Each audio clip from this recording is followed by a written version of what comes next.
Hello students, मैं हूं अमन खान और आप सब देख रहे हैं अमन केमिस्ट्री क्लासेस। तो क्या लें, हम अपना लेक्चर नंबर 26 स्टार्ट करने जा रहे हैं। उससे पहले अपन अपनी परंपरा को निभाएंगे। लेक्चर नंबर 25 में क्या पढ़ा भाई आपने?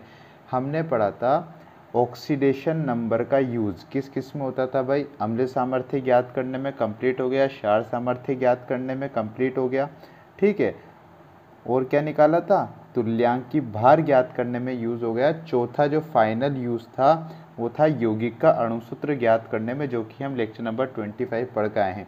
उसमें हमने लिखा था ऑक्सीडेशन नंबरों का योग 0 होगा तो फॉर्मूला सही होगा, सूत्र आपका सही होगा, ठीक। क्वेश्चन मैंने आपको करा दिया था। उसके बाद हमने क्या देखा? इलेक्ट्रोड विभव देखा। इलेक्ट्रोड विभव क्या होता था सर? इलेक्ट्रोड जब किसी आप मेटल की छड़ को आपने एक पात्र ले लिया, उसमें एक सॉल्यूशन भर लिया भाई, ठीक है, मतलब विलयन ले लिया, लवण का विलयन ले लिया। एक ऊपर से आपने इसमें एक धातु की छड़ को डुबो दिया भाई, ठीक। अब ये जो विलयन है इस धातु की छड़ को या तो धनावेशित कर देगा या ऋणावेशित कर देगा। इस पूरे प्रोसेस में इस धातु की छड़ और इस विलयन के मध्य जो विभवांतर, जो करंट लगेगा, वही आपका इलेक्ट्रोड विभव कहलाता है। ये अपन ने पढ़ा था। फिर अपन ने नेक्स्ट क्वेश्चन लिखा था भाई मानक अवस्थाएं क्या होती है। मानक अवस्थाएं आपका टेम्परेचर, देखो भाई यहाँ लिख देता हूँ मैं, टेम्परेचर कितना होना चाहिए आपका? 298 केल्विन होना चाहिए, ठीक है, या फिर आप इसको 25 डिग्री सेंटीग्रेड भी कहते थे। प्रेशर होना चाहिए 1 atm प्रेशर होना चाहिए आपके पास। विलयन की सांद्रता मतलब कंसंट्रेशन कितनी होनी चाहिए आपके पास? 1 मोलर होनी चाहिए, ठीक है सर। और जो द्रव होना चाहिए, सॉल्यूशन जो भरोगे, ये बिल्कुल शुद्ध अवस्था में होना चाहिए। मानक इलेक्ट्रोड विभव को परिभाषित करा था अपन ने, किसी धातु की छड़ को 298 केल्विन ताप पर 1 मोलर धातु आयन सांद्रता के विलयन में डुबोने पर धातु एवं विलयन में जो विभवांतर प्रेरित होगा उसे क्या बोलोगे? मानक इलेक्ट्रोड विभव बोलते हो सर, ठीक। ये अपना लेक्चर नंबर 25 था जो हम कल देखकर आए थे। अब अपन स्टार्ट करेंगे अपना लेक्चर नंबर 26, ठीक है भाई। तो इम्पोर्टेंट नोट हेडिंग डलेगी, इम्पोर्टेंट नोट हेडिंग डालेंगे। लिखिए सर इसमें IUPAC के अनुसार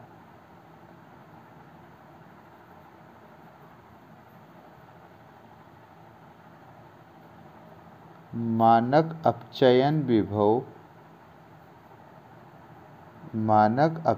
विभव बोलें तो SRP, ठीक सर। मानक अपचयन विभव, मानक को बोलते हैं इंग्लिश में स्टैंडर्ड, अपचयन को बोलते हो रिडक्शन, विभव को बोलते हो पोटेंशियल। स्टैंडर्ड, रिडक्शन, पोटेंशियल के मानों को ही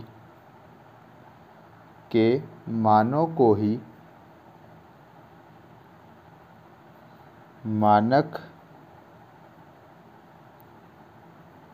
इलेक्ट्रोड विभव के मान माने जाते हैं जब तक कि कुछ कहा ना जाए, जब तक कि कुछ कहा ना जाए, ठीक सर। क्या बोला इंपॉर्टेंट नोट में अपन से? IUPAC के अनुसार, IUPAC एक पद्धति होती है जिसपे पूरी ऑर्गेनिक केमिस्ट्री बेस्ड है भाई, ठीक है। IUPAC के अनुसार मानक अपचयन विभव, ठीक है सर। मानक अपचयन विभव क्या होता है? स्टैंडर्ड, रिडक्शन, पोटेंशियल के मानों को ही, जहाँ पर भी मानक अपचयन विभव के आपको मान दिख जाएं, ठीक है, उन मानों को ही मानक इलेक्ट्रोड विभव के मान माने जाते हैं। मतलब मानक अपचयन बोलें या फिर मानक इलेक्ट्रोड बोलें, दोनों का मतलब सेम ही होगा। किसके अनुसार? IUPAC के अनुसार। कब तक सेम होगा उसकी भी एक लिमिट है, जब तक कि एग्जामिनर आपसे कुछ नहीं कह देता, जब तक कि कुछ कहा नहीं जाए। तो कैसे मान लेते हैं सर ये मानक अपचयन विभव क्या होता है, किस तरीके की इनकी वैल्यू होती है, तो उनके बारे में अपन पढ़ेंगे। किसके अंदर? हेडिंग डाल लो हल्के हाथों से, फिर उसके अंदर पढ़ते हैं अपन भाई। हेडिंग डालें, लिखो भाई विद्युत रासायनिक श्रेणी। ठीक सर, विद्युत रासायनिक श्रेणी बोले तो इलेक्ट्रिकल, केमिकल स्टेज, थोड़ी सी अंग्रेजी भी तो लिखेंगे। विद्युत रासायनिक श्रेणी, इलेक्ट्रिकल केमिकल स्टेज। ठीक है सर, ये सारणी भाई 10th क्लास में भी है, एसी की एसी, एज इट इज बिल्कुल एसी की एसी 10th क्लास में भी है। ठीक है, वहाँ पर मानक अपचयन विभव और मानक ऑक्सीकरण विभव वहाँ पर यूज़ नहीं होता, ये टर्म्स यहीं पर यूज़ होती है। ठीक सर, इसमें लिखना इसे सक्रियता सारणी भी कहा जाता है। अब बात किसी किसी को याद आ गई होगी, अंडरलाइन कर लेना भाई। 10th क्लास में जो है ये विद्युत रासायनिक श्रेणी, इसका नाम क्या है, उसकी हेडिंग क्या है, सक्रियता सारणी को परिभाषित कीजिए, सक्रियता सारणी का प्रयोग बताइए या उसको डिफाइन कीजिए। ठीक है सर, ये इस नाम से 10th क्लास में, लेकिन 11th क्लास में विद्युत रासायनिक श्रेणी के नाम से। ठीक है सर, देखते हैं अब इसमें कौन कौन से तत्व आएंगे इस सारणी के अंदर या इस श्रेणी के अंदर, क्या क्या चीज़ें देखने के लिए मिलेगी।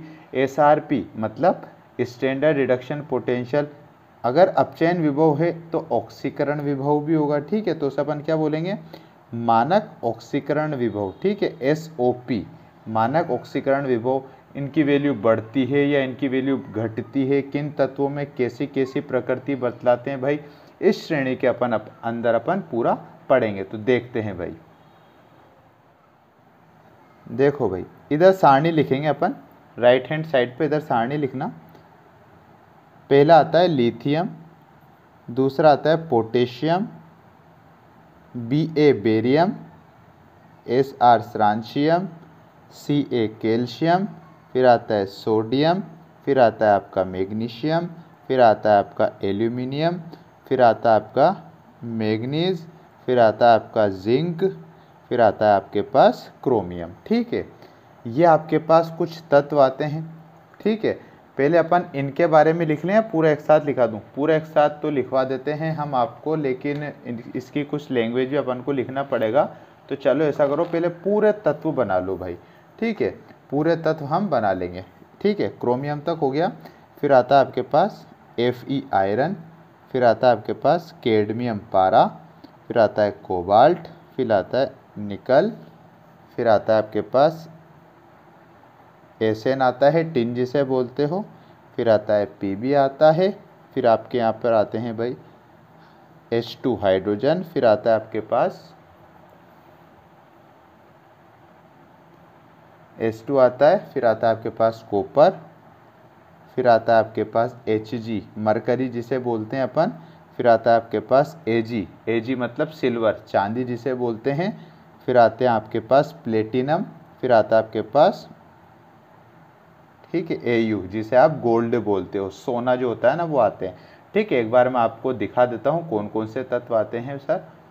Lithium, potassium, barium, स्ट्रांशियम, calcium, sodium, magnesium, aluminium, manganese, zinc, chromium, ferrous मतलब आयरन, कैडमियम, कोबाल्ट, निकल, और ये क्या है सर, एंटीमनी, Pb प्लम्बम होता है ये, हाइड्रोजन, कॉपर, Hg पारा जो होता है ना मरकरी पारा, और यह होता है Ag सिल्वर चांदी होती है, प्लेटिनम आप जानते हो, सोना गोल्ड आप जानते हो। ठीक sir, hydrogen, copper, Hg, Ag और प्लेटिनम और गोल्ड, ये आपके पास निम्न तत्व इस सक्रियता श्रेणी के अंदर आते हैं। तो हम इसके बारे में यहाँ लिख देते हैं कि किन तत्वों में कौन कौन सी प्रकृति यहाँ पर आपको देखने के लिए मिलती है। ठीक सर, तो उसके लिए हम देखते हैं भाई कौन कौन सी प्रकृति देखने के लिए आपको मिलेगी।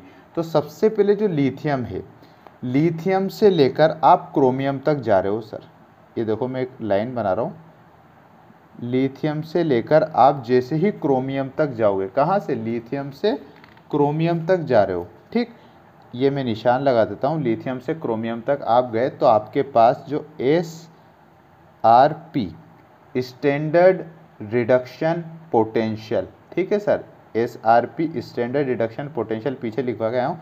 इसकी वैल्यू तो आपके पास क्या होती है, बढ़ती है, मतलब ऊपर से नीचे जाने पर SRP के मान क्या होते हैं, बढ़ते हैं।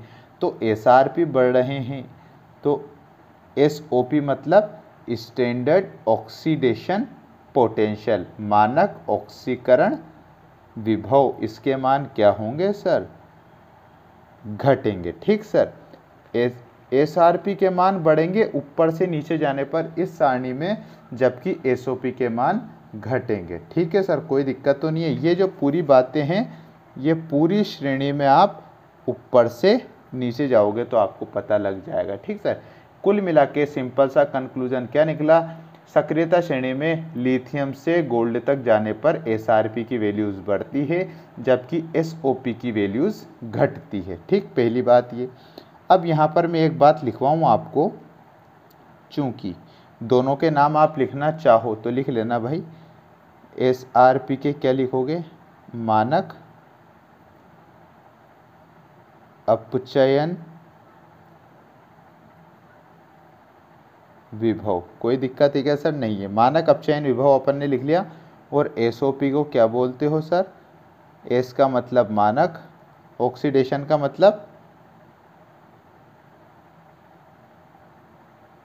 ऑक्सीकरण, और P का मतलब विभव, पोटेंशियल। ठीक सर, हमने क्या देखा कि इस सारणी में, सक्रियता श्रेणी की सारणी में, विद्युत रासायनिक श्रेणी में लिथियम से गोल्ड तक, मतलब इस सारणी में ऊपर से नीचे जाने पर SRP की वैल्यूज बढ़ती है जबकि SOP की वैल्यूज घटती है। और SRP को और SOP को आप हिंदी में क्या बोलते हो अपन ने लिख लिया, यहाँ तक कोई दिक्कत नहीं है सर। ठीक, अब अपन मुख्य मुख्य बातें देखते हैं इनकी क्या क्या होती है। ठीक, उसके बाद आ जाओ आप SN और PB पर, इस पर आ जाओ सर।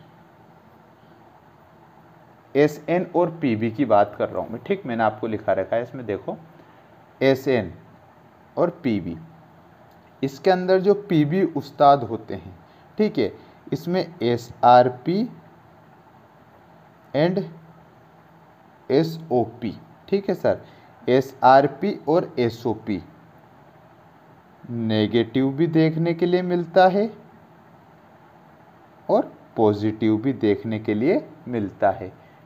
ये जो PB होता है ना, इसको तो आप जानते हो, SN को तो आप टिन बोलते हो, कुछ नाम आपको याद रहें या ना रहें, टिन बोलते हो। PB क्या होता है भाई, लेड होता है। ठीक है, लेड बोलते हो, PB का नाम लेड होता है, LEAD।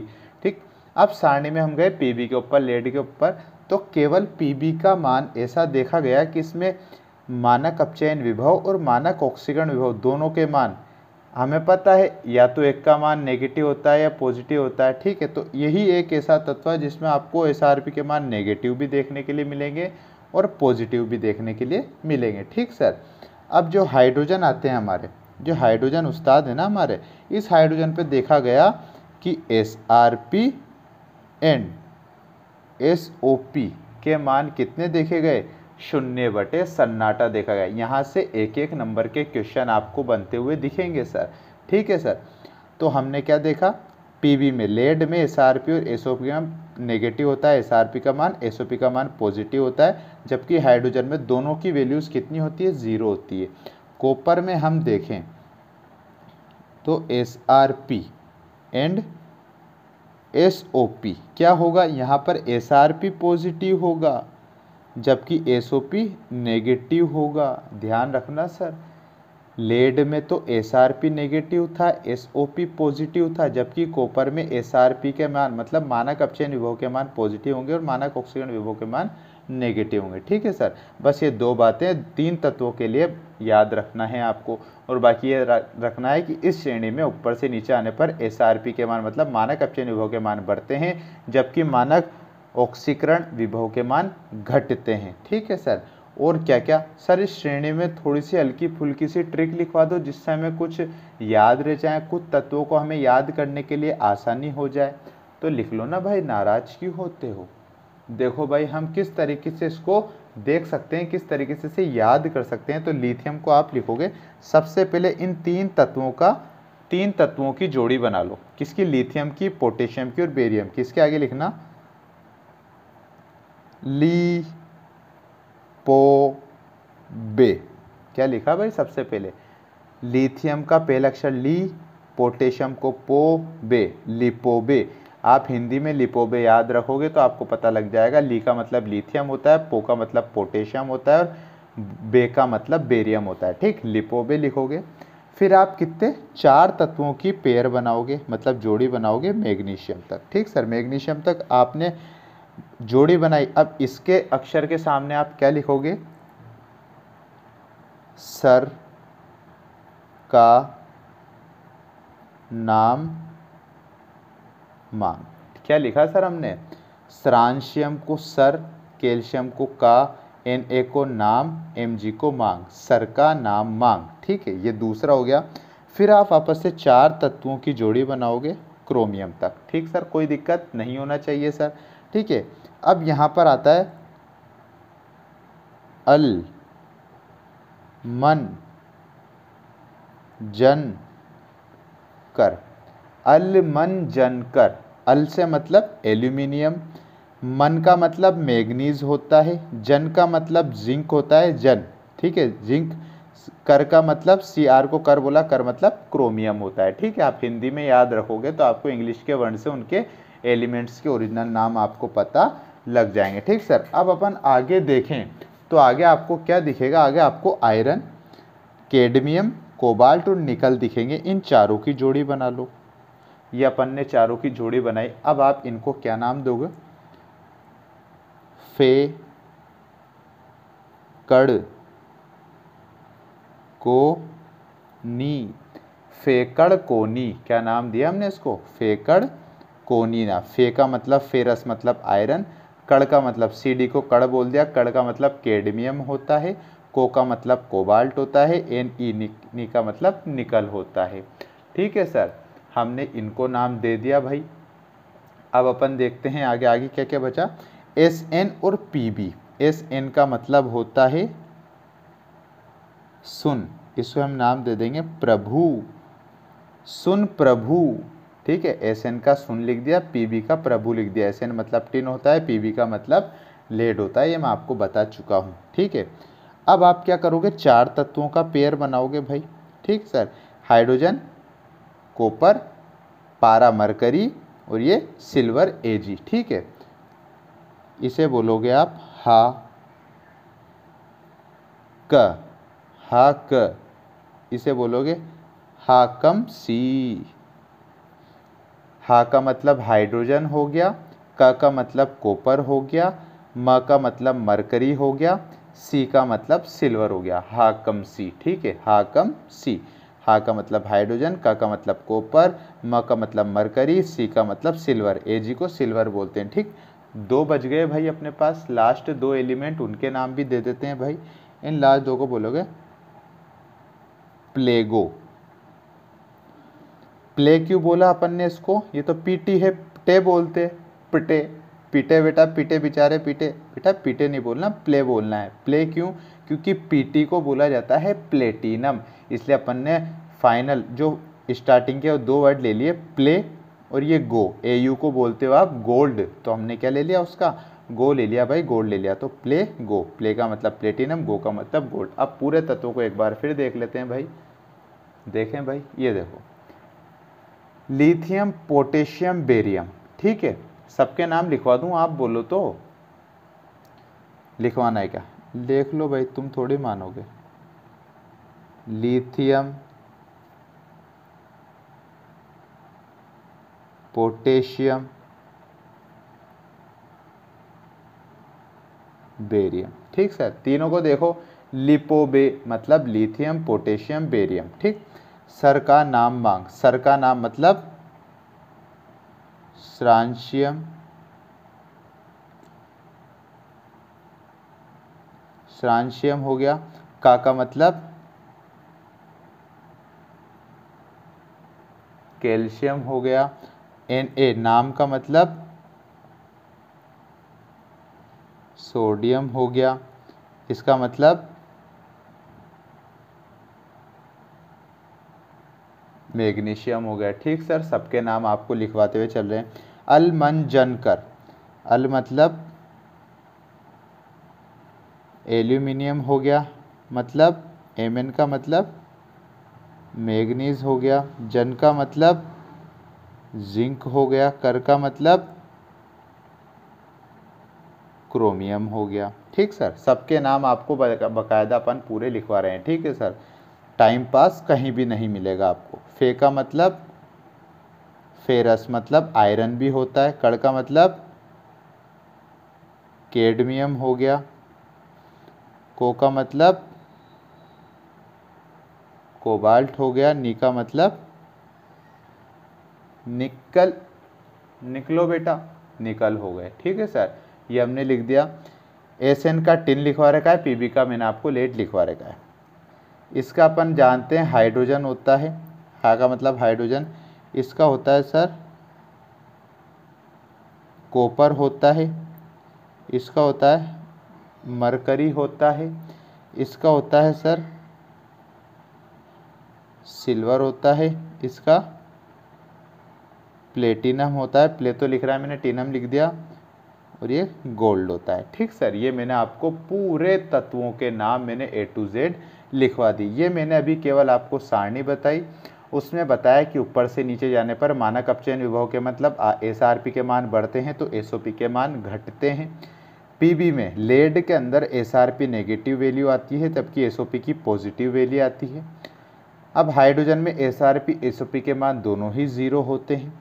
कॉपर में SRP पॉजिटिव होता है तो SOP के मान नेगेटिव होते हैं, और मैंने कुछ आपको अभी तक नहीं बताया। ठीक है सर, कोई दिक्कत यहाँ तक नहीं होना चाहिए, यहाँ तक आपको दिक्कत। अब अपन इसके बारे में थोड़ी सी कथा लिख लेंगे, भाई इसकी कथा क्या क्या होती है, तो इसके अंदर अपन देखते हैं कुछ एक बातें। ठीक है सर, तो पहली बात तो आप लिखोगे इसके अंदर, लिखो भाई पहला स्टार पॉइंट डाल के अपन लिखते हैं पहला स्टार पॉइंट, ये सारणी के लेफ्ट हैंड साइड पर आपको लिखना है। ठीक सर, इसमें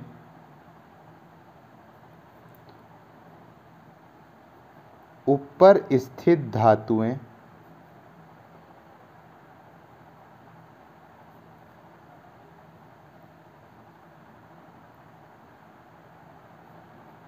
इसमें ऊपर स्थित धातुएं तुलनात्मक रूप में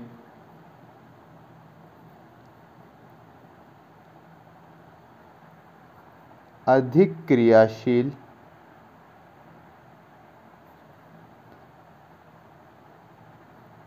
एवं प्रबल अपचायक होती है। क्या लिखा भाई हमने, इसमें ऊपर स्थित धातुएं, जितनी भी आपको शुरुआत में ऊपर स्थित धातुएं दिखेगी वो कैसी होंगी सर, वो आपको कुछ ऐसा प्रकृति दर्शाएगी कि वो तुलनात्मक रूप से अधिक क्रियाशील, मतलब नीचे वाली धातुएं से ऊपर जो स्थित धातुएं हैं वो अधिक पावरफुल होंगी। ठीक है सर, बहुत क्रिया करने वाली होंगी, आसानी से रिएक्शन बताएंगी। ठीक, एवं प्रबल अपचायक होती है। अपचायक पदार्थ क्या होते हैं, मैं आपको लिखा के आया हूँ, जो दूसरे को अपचायक कर दें, मतलब अपचायक पदार्थ वो होते हैं जो दूसरे को अपचयित कर दें और खुद क्या हो जाएं, ऑक्सीकृत हो जाएं। सर एग्जाम्पल आपने तो वो दिया था हमें कि टिकट एजेंट क्या करता है, दूसरे की टिकट काटता है, तो अपचायक क्या करेंगे, दूसरे को अपचयित करेंगे और खुद क्या हो जाएंगे, ऑक्सीकृत हो जाएंगे। ठीक सर, सेकंड स्टार पॉइंट देखें, इसमें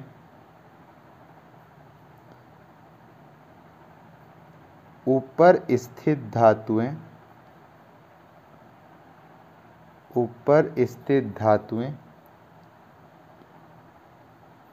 नीचे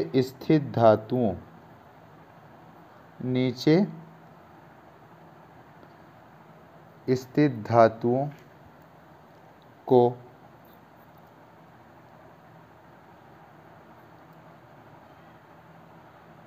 उनके लवण के विलयन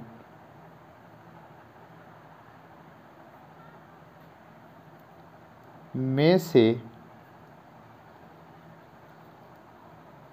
हटा सकती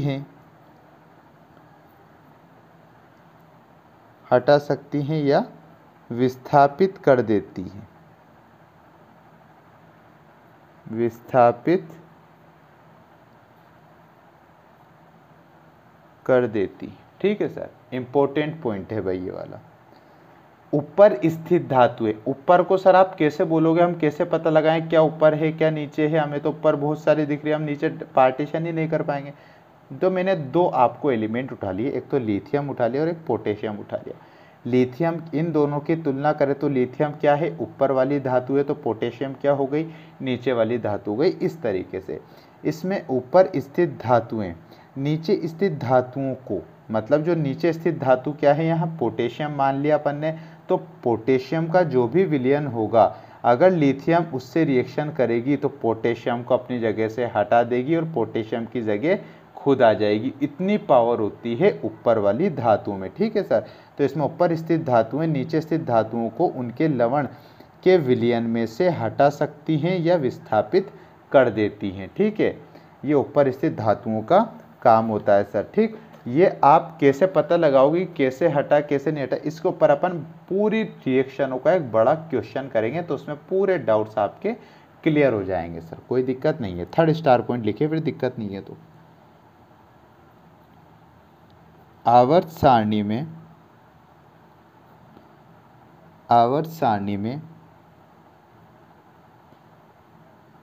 प्रबलतम अपचायक। अब मुझे बताओ भाई, ये आपको मैंने एक सारणी लिखवाई, आप ऊपर से नीचे जा रहे हो। ठीक है सर, तो एसआरपी के मान बढ़ रहे हैं और एसओपी के मान घट रहे हैं, और आप लिथियम को पकड़ो, लिथियम को पकड़ लो। आवर्त सारणी में प्रबलतम अपचायक कौन होता है, आप जानते हो क्या? आवर्त सारणी में प्रबलतम अपचायक लिथियम होता है सर, लिथियम होता है। क्यों होता है सर लिथियम? आप जान रहे हो कि एसआरपी के मान ऊपर से नीचे जाने पर बढ़ रहे हैं, तो सबसे कम एसआरपी का मान इसका है, एसआरपी का मान इसका कम है, इसका मतलब रिडक्शन इसमें कम है, तो ये क्या करेगा, दूसरे को अपचयित करेगा और खुद क्या हो जाएगा, ऑक्सीकारक हो जाएगा। बात को समझना भाई, ये जो हमने देखा ऊपर से नीचे जाते हैं, तो मैंने आपको 1st स्टार पॉइंट में बतलाया है, इसमें ऊपर स्थित धातुएं तुलनात्मक रूप से अधिक क्रियाशील एवं प्रबल अपचायक होती है। कहाँ? ऊपर स्थित धातुएं। तो ऊपर स्थित सबसे फर्स्ट में कौन है हमारे? लिथियम उस्ताद। तो लिथियम उस्ताद क्या हो गए, आवर्त सारणी में सबसे ज़्यादा प्रबल अपचायक होते हैं। अब आ गई बात समझ में आ गई सर। लास्ट स्टार पॉइंट देखिए, लास्ट स्टार पॉइंट क्या कहता है भाई, अपन से लिखो भाई, एसआरपी के मान, एसआरपी के अधिक मान, एसआरपी के अधिक ऋणात्मक मान अर्थात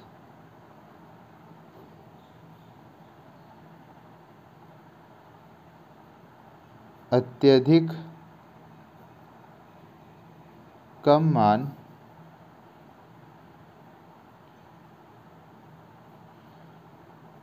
धातुओं की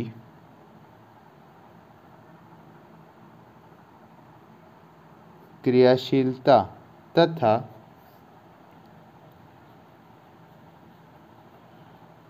अधिक धनात्मक मान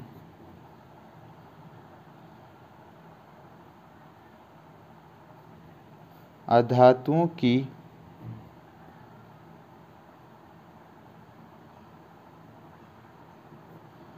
क्रियाशीलता को बढ़ाते हैं। ये समझना बहुत ज़रूरी है आपके लिए, ये थोड़ा सा कन्फ्यूज़न वाला पॉइंट होता है। एसआरपी के अधिक ऋणात्मक मान, मतलब एसआरपी के जहाँ भी आपको मानक अपचयन विभव के आपको कैसे मान दिख जाएं, ऋणात्मक मान दिख जाएं। क्या? ऋणात्मक मान, नेगेटिव वाले, नेगेटिव साइन वाले मान दिख जाएं, तो जितना ज़्यादा, बोला ना अधिक, जितना ज़्यादा ऋणात्मक वाला मान होगा वो धातु उतनी ही क्रियाशील होगी। ठीक है सर। अत्यधिक कम मान, ठीक है, कम मान मतलब बहुत ज़्यादा नेगेटिव, सबसे कम नेगेटिव, मतलब अपन जाते हैं ना जीरो के पहले -1 -2 -3 -4, तो यहाँ पर -4 सबसे ज़्यादा नेगेटिव है। इसी तरीके से जो ऋणात्मक सबसे कम वाले मान होंगे वो धातुओं की क्रियाशीलता को बढ़ाएंगे, और अधातुओं की क्रियाशीलता को कौन बढ़ाएगा? धनात्मक मान। प्लस वाले अधातुओं को बढ़ाएंगे और नेगेटिव वाले धातुओं को बढ़ाएंगे। ठीक है सर, ये हमने पूरी जानकारी सक्रियता श्रेणी के ऊपर लिख ली है। इसमें एक क्रम हेलोजन का भी होता है, इस सारणी में हेलोजन भी आती है, उसके बारे में अध्ययन करेंगे हम अपने नेक्स्ट लेक्चर में। तो आई होप कि आपको वीडियो अच्छी लगी हो। अगर आपको वीडियो अच्छी लगी हो तो लाइक करें, शेयर करें, और कुछ प्रॉब्लम आती हो तो कमेंट कर दिया करो। हमारे चैनल को सब्सक्राइब करना और बेल आइकन को प्रेस कर देना, जिससे हमारे आने वाली वीडियो की नोटिफिकेशन आप तक आसानी से आ सके।